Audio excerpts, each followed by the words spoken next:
اعوذ باللہ من الشیطان الرجیم بسم اللہ الرحمن الرحیم۔ امید کرتا ہوں کہ آپ ایمان اور صحت کی بہترین حالت میں ہوں گے، اور آج کل اس وبائی مرض کرونا وائرس کی وجہ سے آپ سب لوگ اپنے اپنے گھروں میں ہوں گے۔ اس موقع سے فائدہ اٹھاتے ہوئے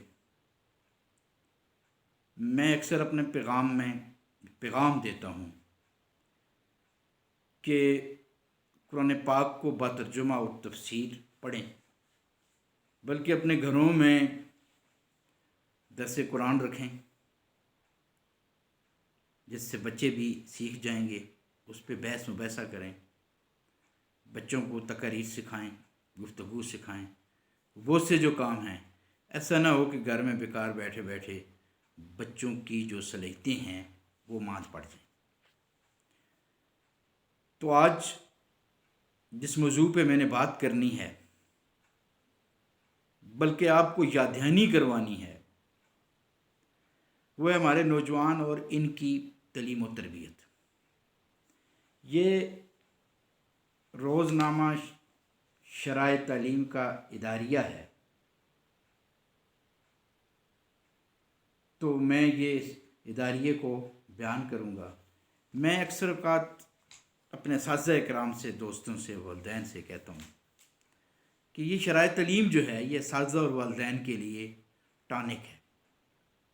ہر مہینے اس میں نئی چیزیں ہوتی ہیں، نئی تحقیقات ہوتی ہیں۔ اس کو پڑھنا ہم سب کے لیے لازم ہے، صرف معلمین کے لیے نہیں ہے بلکہ والدین کے لیے بھی ہے، جو چاہتے ہیں کہ ہمارے بچے اچھی تعلیم و تربیت حاصل کریں، تو انہیں شرائع تعلیم کا مطالعہ ضرور کرنا چاہیے۔ تو بہرحال ہم اپنے موضوع کی طرف آتے ہیں کہ ہمارے نوجوان اور ان کی تعلیم و تربیت کہ کہاں کہاں پہ خامیاں ہیں۔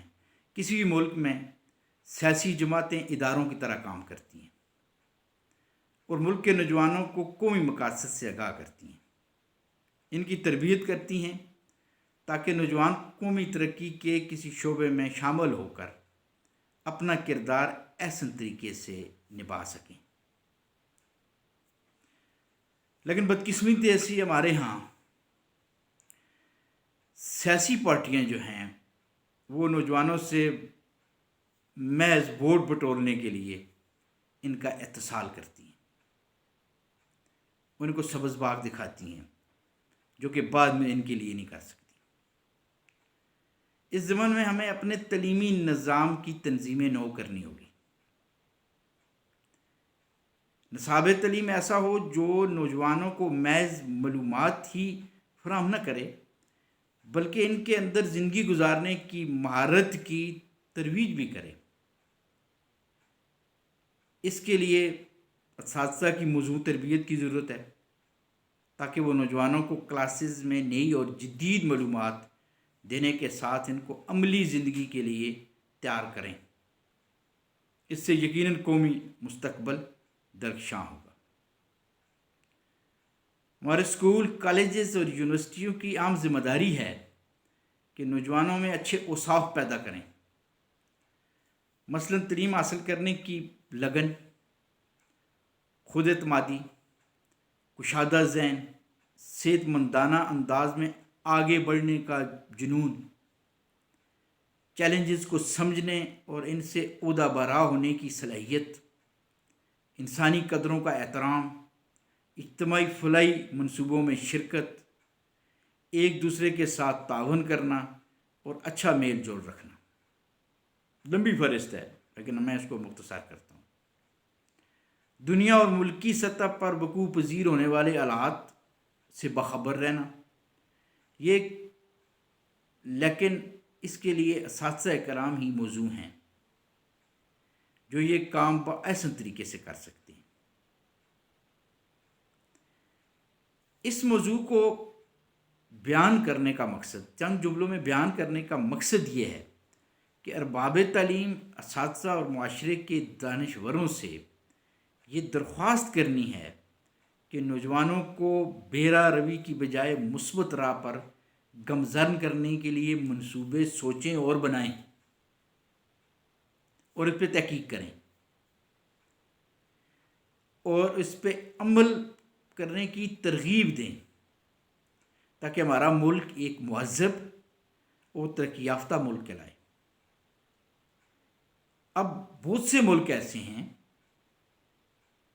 ہم جب حج عمرہ کے دوران سعودی عرب میں سارے اسلامی ملکوں سے بلکہ پوری دنیا کے مسلمانوں سے جب ملتے ہیں تو وہاں پہ واضح فرق نظر آتا ہے کہ کون سا ملک جو ہے اس کے لوگ صاحب علم ہیں اور تربیت یافتہ ہیں۔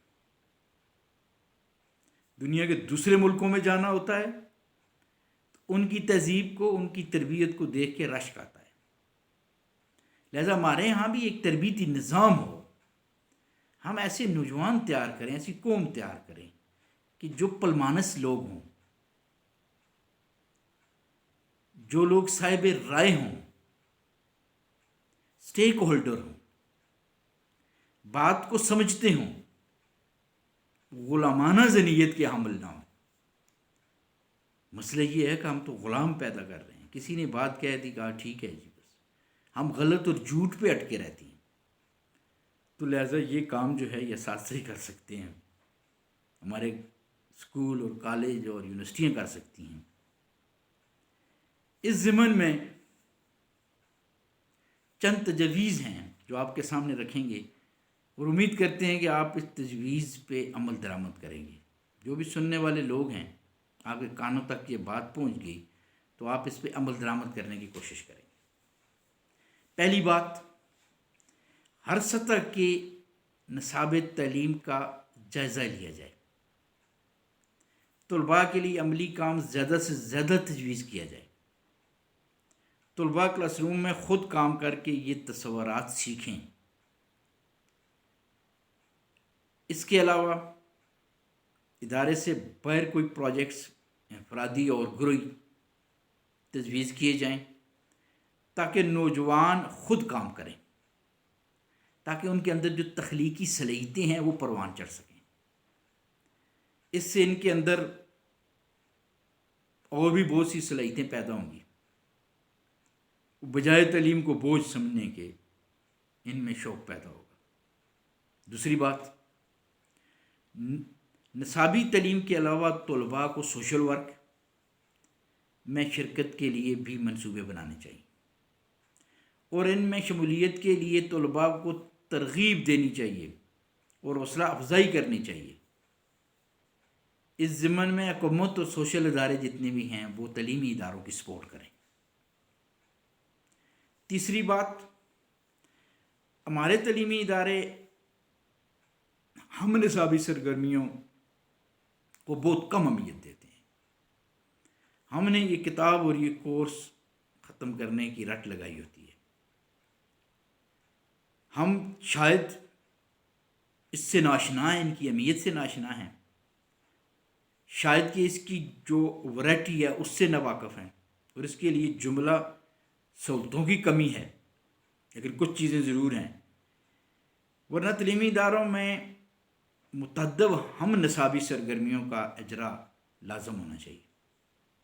مثلا مختلف گیمز ہیں، ہاکی، کرکٹ، فٹ بال، ٹیبل ٹینس، بیڈمنٹن وغیرہ وغیرہ، بہت سی ہیں۔ اس میں مباحثے ہیں، ڈرامے ہیں، مذاکرے ہیں، بیت بازی ہے، آرٹ ورک ہے، تعلیمی نمائشیں ہیں، مختلف معاشرتی طریقے ہیں، scouts, girls guide, blood bank, ان کی بھی ایک طویل لسٹ ہے۔ ان میں شرکت طلباء کی دو صلاحیتوں کو پروان چڑھیں گی، کمیونیکیشن سکلز اور سوشل سکلز۔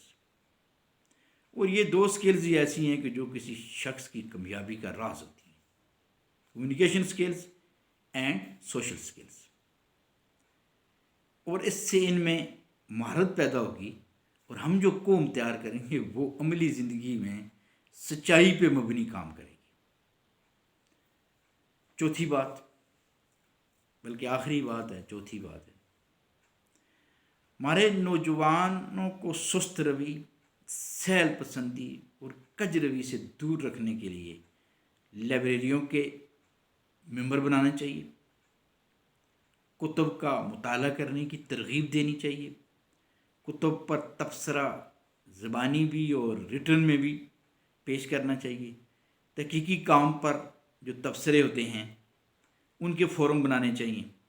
اس سے نوجوانوں میں اعلیٰ سوچ پیدا ہوگی، مثبت تنقیدی مادہ پیدا ہوگا، وقت کا بہترین مصرف ہوگا اور وہ زندگی میں پیش آمدہ چیلنجز پر قابو پانے کی راہ پہ گامزن ہو جائیں گے۔ امید ہے کہ تعلیمی ادارے اپنی سطحوں پر نوجوانوں کی تعلیم و تربیت کے لیے یہ جو پروگرام میں نے پیش کیا ہے اس پر عمل درآمد کریں گے، تاکہ ہم بہترین قوم تیار کر سکیں، بااثر شہری پیدا کر سکیں، جو بااثر شہری ہوں، جو حالات اور واقعات کو سمجھنے والے ہوں، ملک دوست ہوں، مذہب دوست ہوں۔ تو اس طریقے سے اگر ہم یہ نوجوان تیار کرنے میں کامیاب ہو جاتے ہیں تو ہمارا ملک انشاءاللہ ترقی کی راہ پہ گامزن ہو جائے گا۔ اسی کے ساتھ آپ سے اجازت چاہوں گا۔ وما علینا الا البلاغ المبین۔ السلام علیکم ورحمۃ اللہ۔